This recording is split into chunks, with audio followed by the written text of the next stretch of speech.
Yeah, we met. We have very nice meeting as always. Nous nous sommes rencontrés avec le vice-premier ministre. Une très jolie rencontre comme cela a toujours été le cas. Et premièrement, nous avons échangé comme les frères de deux pays. Nous avons mis à jour la situation habituelle. Nous savons très bien évidemment ce qu'il faudra faire. Les questions autour desquelles nous pouvons collaborer, continuer à collaborer entre les deux pays. Et que nous continuerons de demeurer dans le dialogue. Ok, c'est une très mauvaise situation. Et il y a 2 jours, on en parlait chez moi avec insistance. Nous avons parlé à propos de cela et du pays qui est en train de souffrir à cause de cette mauvaise situation. Nous poussons toujours autant que l'on peut. Nous parlons à propos de la paix. Finalement, la paix est la meilleure solution.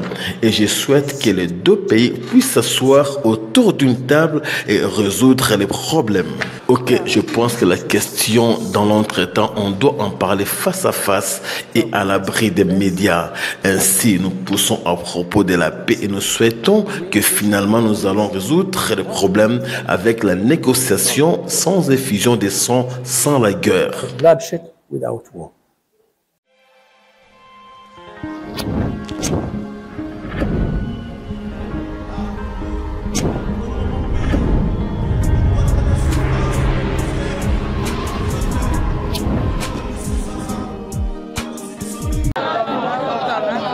C'est aux alentours de 4 h du matin de ce jeudi 8 février que cet accident a eu lieu ici sur le boulevard Lumumba, à l'entrée du quartier Njoko, au niveau des Mikondo, dans la commune de Kimbanteke. Un camion Ben en panne de frein a percuté violemment un taxi-bus de marque Sprinter avec en son bord une vingtaine de passagers qui venaient de Kikole se rendant au quartier 1. Le choc a été d'une extrême violence. Certains passagers ont été décapités par le poids du camion. Le bilan provisoire fait état de plus de 10 morts et plusieurs blessés.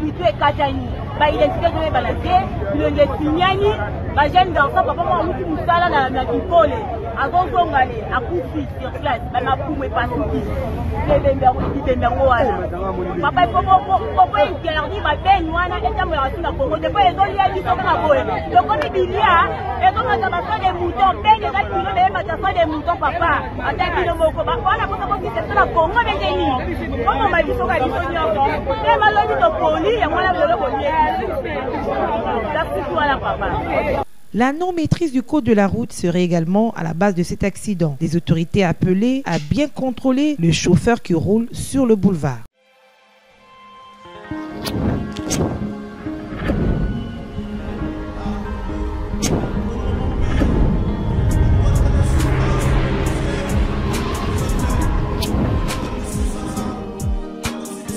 Les bureaux de l'Assemblée provinciale de Kinshasa, dirigés par le doyen d'âge Amos Mbokoso, assisté de 2 Benjamins, à savoir Daniel Ieli et Edith Kalefou, a organisé une cérémonie de remise et reprise avec les bureaux sortants. Une cérémonie au cours de laquelle les bureaux sortants de l'organe délibérant de Kinshasa, sous la direction de son rapporteur Junior Lemba Lemba et questeur Papi Mpiana, ont demandé au président provisoire d'accomplir avec bravoure les missions qui lui sont confiées.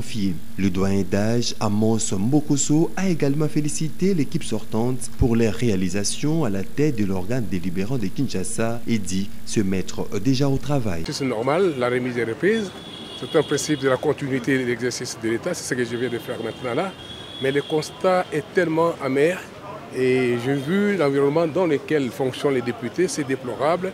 Et je m'adresse aux autorités hiérarchiques que la ville de Kinshasa, l'Assemblée provinciale de Kinshasa ne travaille pas dans de bonnes conditions. Il y a lieu que tout le monde puisse aider cette Assemblée, en commençant par l'environnement dans lequel le travail va se faire. En tout cas, l'état de lieu qui est effectué n'est pas bon. Il faudrait qu'on nous aide, qu'on aide l'Assemblée provinciale de Kinshasa à travailler dans de bonnes conditions parce que les Kinoises et Kinoises attendent le travail qui sera battu au cours de cette nouvelle assemblée. Si vous voulez travailler autrement, il faut changer également la façon de faire. Donc qu'on nous aide. Je demande humblement aux autorités financières, ceux qui ont les finances dans notre pays, d'aider l'Assemblée provinciale, d'aider la ville de Kinshasa pour que les députés travaillent dans de bonnes conditions. Notez que le bureau provisoire de l'Assemblée provinciale aura 3 missions à accomplir dans un délai d'1 mois. Il s'agit de la validation des mandats des députés provinciaux, l'élaboration et l'adoption du règlement intérieur, ainsi que l'élection et l'installation du bureau définitif.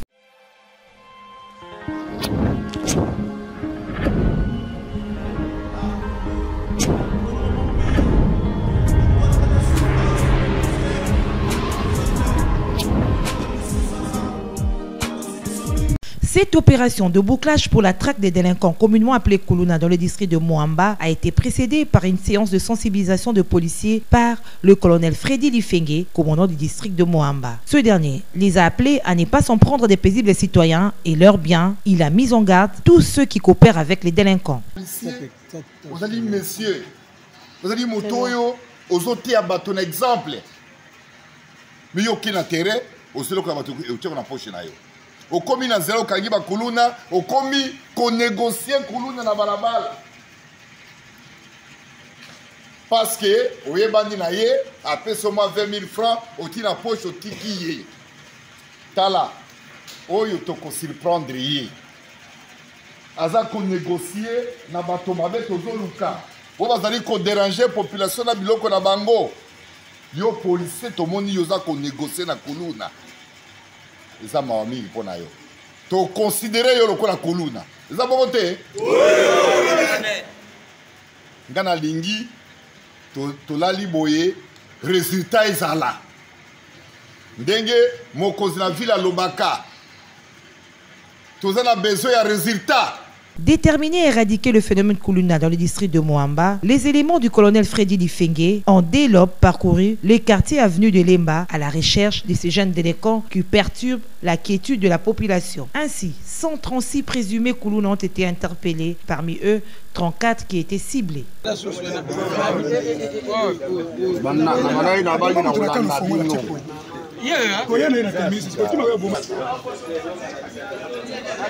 C'était une occasion pour une des victimes dont le véhicule a été saccagé par de jeunes délinquants de témoigner. Et curieusement, dans le monde, la police va faire l'opération. J'ai grand dans le monde, parmi les saccagés,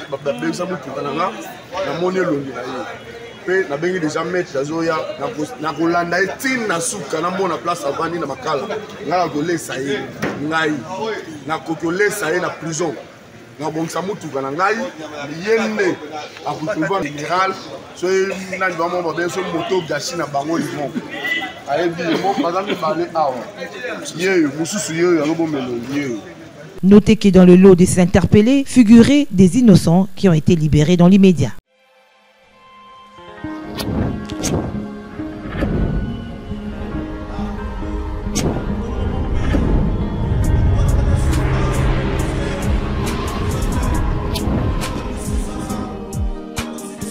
Nommé informateur par le chef de l'État Félix Antoine Tshisekedi Tshilombo, Augustin Kabouya a 30 jours pour identifier la majorité au sein de l'Assemblée nationale. Un choix judiciaire, estime Maître Junior Bakokela de l'Union fait la force et Maître Bazin Pembe de l'AFDC. C'est vraiment un choix purement et judiciaire par le chef de l'État, porté à la personne de M. Augustin Kabouya Monabouté. Et Tshilomba, voilà, c'est lui qui est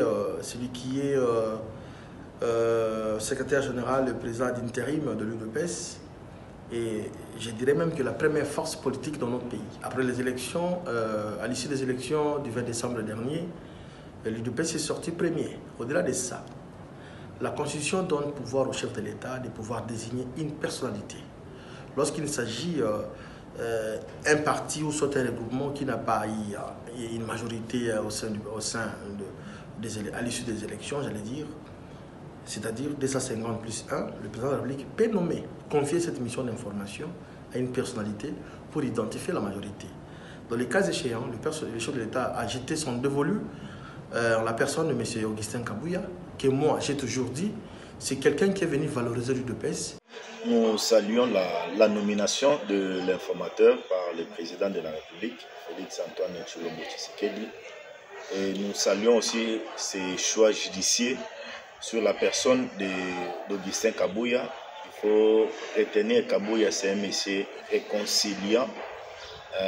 Kabouya n'est pas conflictuel. Et aussi, Kabouya fait partie du présidium de l'Union sacrée de la nation. Il est parmi les géniteurs, les gens qui ont conçu l'idée de l'Union sacrée pour la nation. Et aussi, Augustin Kabouya, c'est un député aujourd'hui élu d'un grand parti politique en République démocratique du Congo qui a presque l'ancrage sur l'étendue de la République démocratique du Congo. Et nous pouvons dire aussi que c'est un informateur naturel parce qu'il est le fruit des entrailles de l'UDPS. Nous connaissons son combat. Nous ne pouvons que demander à l'informateur de faire un travail pour qu'il soit apprécié par le président de la République et par le peuple congolais. Il faut aussi le retenir que Augustin Kabouya connaît bien les microcosmes politiques de la République démocratique du Congo. Il connaît les joueurs et leurs jeux. J'espère qu'il fera un bon travail. Comme lui-même a remercié son Dieu dans ses premiers mots, on espère que cette fois-ci, nous avions un bon informateur.